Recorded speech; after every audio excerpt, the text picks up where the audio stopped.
undi munsi, ikindi gitondo, indi saha, twongeye kubaha ikaze mwese abakurikiranye Buri TV ku biganiro byacu bya buri munsi, tunabashimira ukuntu mukomeje gukora subscribe, munakora share ku nshuti zanyu zitandukanye. Aka kanya rero twatuje tugarutse tubazaniye ikindi kiganiro cyangwa se tubazaniye indi message kandi nziza. Turi buganire uyu munsi ku bintu bijyanye n'urushako. Tukaba dufite hano umupapa ufite experience yitwa Faustin, akaba tugiye kutuganiriza ku rushako. Ni umugabo ufite experience ihagije, ni umugabo w'abana babiri. Tukaba tumuhaye ikaze kuri studio zacu, ariko mbere y'uko tumuha ijambo tubanje gushimira mwebwe mwese mukomeje kuduha ubuhamya bwanyu, munasharinga ibi biganiro byiza bifasha, kandi tunabashishikariza gukomeza gukora subscribe mwebwe mutarayikora, kandi tubifurije umugisha w'Imana. Murakoze nshuti bavandimwe mukurikirana Deep TV. Kuri uyu mugoroba ndabaramukije bifuriza amahoro y'Imana. Amazina yanjye banyita Dushimana Faustin, nkaba ndi umugabo ufite umugore n'abana babiri. Mfite umugore umwe n'abana babiri. Ibyo nkaba nabyo mbishimira Imana, kuko Imana navuga ngo yankoreye icyo bita surprise mu ruzungu. Ntago nabitekerezaga ko mu gihe nk'iki ngiki naba ndi umugabo ufite n'abana babiri.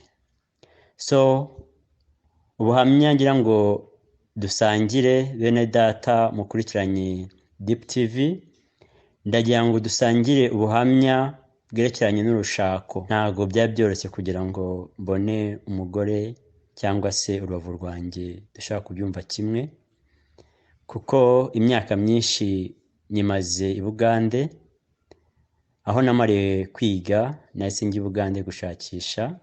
Ubu i Bugande mumaze nk'imyaka 12. Muri iyo myaka yose rero aho nagira ngo nshake, nabazaga buri muntu wese mu bana twiganye, mu bo twaturanye, nabaza ati yararongowe, nabaza ati yarabyaye.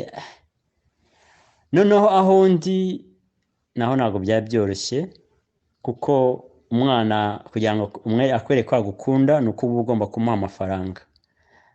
So abana bakurira ni Bugande, ku kintu kiranye n'amafaranga cyo rwose bateye imbere, bari kure. So nkajya nibaza nese Mana yanjye, koko ubu nzarongora gute? Umugore nzamukura he ufite urukundo udashaka amafaranga? Narakomeje ndagerageza, ndavuga ni reka mbigerageze ndebe, gerageza ku bana bibaha ngaha, ariko birangira rwose mbona byanze. So nzagura n'umwana nawe umuzungu w'umujamani, ndavuga reka nawe tugerageze turebe. Turagerageza mu rukundo, tumara umwaka n'igice urangiye. Ndavuga ni se nshuti yanjye, twapanze gahunda tugakora ubukwe cyangwa tukabyara? Umwana arambwira ati iyo ntago ariyo gahunda ndiho. Giye gahunda ndiho ni gahunda yo kugira ngo twenjoyinge cyangwa se twishimishe. So ibyo bintu mbwiye njye ntago mbyumva, ariko niba ufite gahunda yo kurongora wowe komeza imbere. Njye iyo gahunda ntago ariyo ndimo. Gahunda ndimo ni yo kwenjoyinga, tugende out, tubyine, tukore gahunda zacu zo kwenjoyinga. So gahunda z'urugo rwo, izo gahunda zo zireke. So igihe cyarageze mbona yuko byanze, ndabase njye mu Rwanda byibuze mare nk'umwaka nzabona umugeni. Ako nkiri kwitekerezo byose n'iki, mu gihe gikwiye Imana imuza n'uwanjye. Twahuye bimeze nk'ibyo gukina, ndavuga se n'uyu muyaye we bizarangira nk'uyu amangahe? Ko tuganira wese avuga ati ugomba kwishyura inzu, ugomba gukora imisatsi, ugomba kunyambika, buri kintu cyose. Mbese kuvuga ngo ya umuntu hano abonye boyfriend ni ukuvuga ngo ubonye so cyangwa umuntu abakubyaye. So kubw'amahirwe mpuye n'umwana mugane rero ngiye mpuye nibazo byinshi, mpuye n'abakobwa benshi bananiza, hano babita abayayi ubwo mu Kinyarwanda narimba twabita ngo iki simbizi, abantu badashobotse. so ndavuga nti reka tugerageze, ariko ni nawe nunanira ntabwo nzarongora rwose, nzabivamo. Ariko Imana yaramfashije, mu gihe gito cyane rwose kitageze no mu mwaka umwe dufiyansanya, dupanga ubukwe. ubu yari umunyarwanda, yavukiye i Bugande ariko ababyeyi baba mu Rwanda. Turapanga, ndagenda iwabo ndamusaba, maze kumusaba turaza i Bugande dukora ubukwe, kuko niho abavandimwe n'inshuti benshi bari, nanjye abanjye abari bari mu Rwanda. Abataraje i Bugande ndavuga reka bazaze mu Rwanda dusabe. So naranabitinyaga ibintu byo rwose, numvaga binteye ubwoba, ariko noneho ndagira ngo mbabwire abasore mutararongora, ntimugire ubwoba. Iyo umuntu arongoye agira umugisha, iyo umuntu arongoye agira igikundiro, iyo umuntu arongoye agirirwa icyizere, kuko hari umuntu utashoboraga kuba yanguriza n'amafaranga, ariko yumvishe ngo Faustin yararongoye. Mana we, niwe wanyibwira ambwira ati nugira ikibazo amafaranga y'inzu bashaka kwirukana uzambwire nzakuguriza, ubona ufite address. So basore mutararongora cyane nk'abakobwa babwira mu kwibuzabuza, ni ukuri mu urushako ni ibintu byiza, ni ibintu byiza, ndabarahiye pe.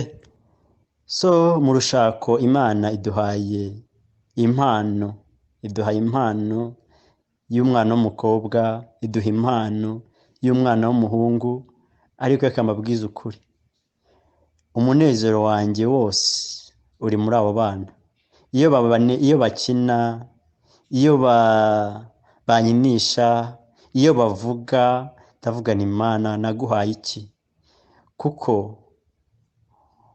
mu buzima busanzwe ikintu Imana iha umuntu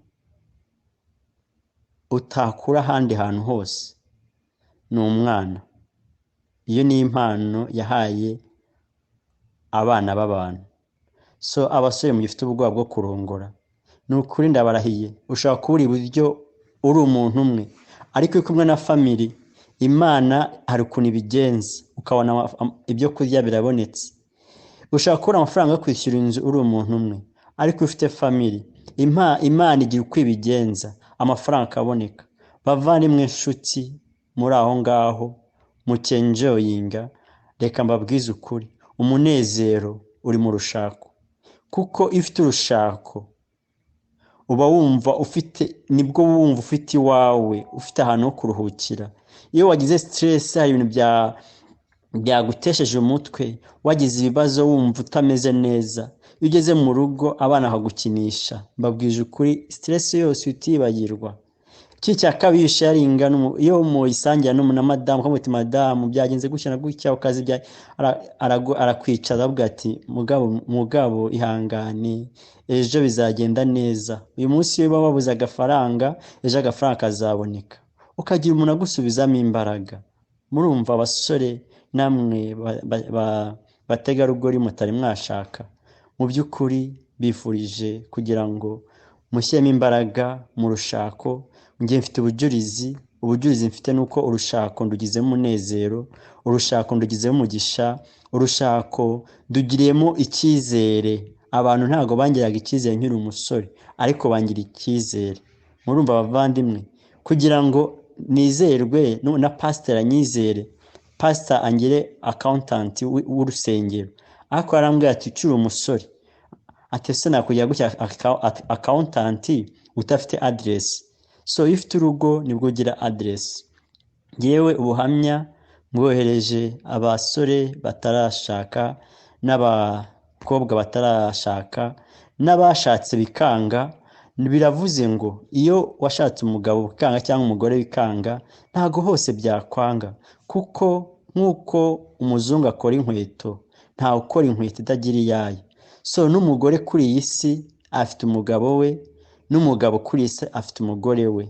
So ndabinginze bavandimwe, kugira ngo iyi message muyumve kandi muyikurikize. Babwije ukuri yuko iyo wizeye ugakora ikintu wizeye, byanze bikunze ukiboneramo umugisha. Impamvu mvuze iri jambo kwizera, twatangiye project y'ubukwe nta mafaranga dufite, ariko tuvuga ati reka twizere Imana nayo ishyireho imbaraga zayo kuko niyo yashyizeho urushako. Babwije ukuri twatangiye project turayandika, ibyo tuzakenera byose bigera nko muri miliyoni 15 z'amashiringi ya Uganda. Miliyoni 15 z'amashiringi ya Uganda twari dufite miliyoni 2 zonyine. Ariko igitangaza Imana yakoze, ubukwe bwagenze neza, turagenda dusaba neza mu Rwanda, abantu baranezerwa. Tuvuye mu Rwanda turazi Bugande, abazi Buganda bita Miracle Center Kansanga, niyo twakoreye ubukwe. Tuhavuye reception tuyikora mu gahoteli keza ako bita Green Hill. Baba ndabinginze mureke gutinya, kuko urushako rurimo umugisha, urushako rurimo umunezero, urushako rurimo icyo umuntu aba yifuza cyose, kuko umugore mwiza n'umugabo mwiza byose biva ku Uwiteka. Wowe ushyiramo kwizera ukavuga uti iyi project ngiye kuyikora, Imana ikagufasha. Nshuti bavandimwe, ubujulizi bwanjye bw'urushako bwa rubwo, ariko tuzakomeza dusharinga n'ubundi bujulizi, kuko mfite ubujulizi bwinshi. Imana inkuye kure, aho Imana inkuye nzahababwira, aho ingejeje nzahababwira, naho iri kuntwara nzahababwira. So nshuti bavandimwe, mukomeze munezerwe no kumva ubujulizi. Imana ibaha umugisha. Murakoze.